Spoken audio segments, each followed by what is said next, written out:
This question is from Jordy Newbell. What are your standards for the audio recording process? Standards for the audio recording process. Oh boy. Let me hear something. We used to have standards.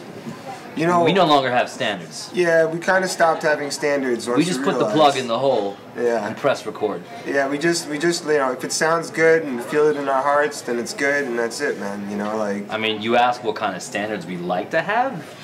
Pretty high standards. We actually do, yeah. It's like audiophiles. There's some great records that sound amazing, and once you hear those great records, like the Black Album, once you hear the Black Album, you just gotta try to achieve that sound. That was the pinnacle of digital recording. That sound. The greatness.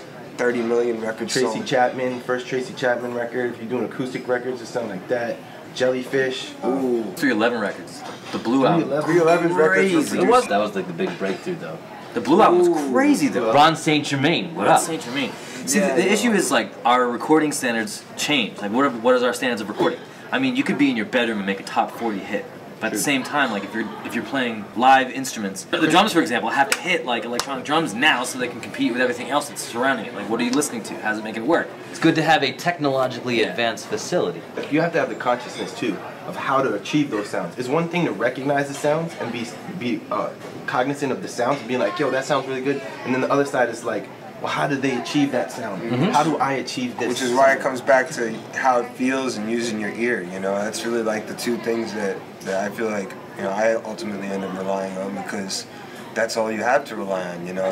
In the digital world, there's so many, like, it's almost like there's too much, you know? Back in the day, you're recording on tape, it's almost like it's already mixed for you a little bit.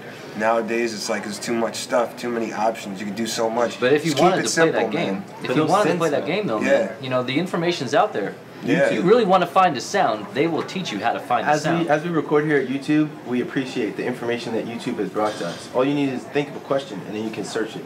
Trust your ears and keep it simple, man. BT phone home. Smoke weed.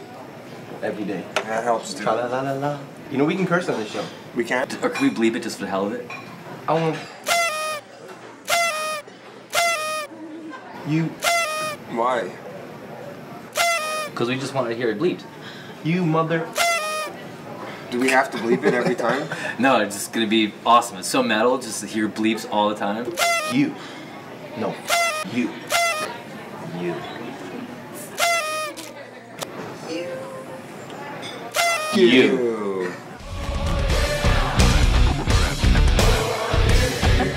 Shinobi Ninja.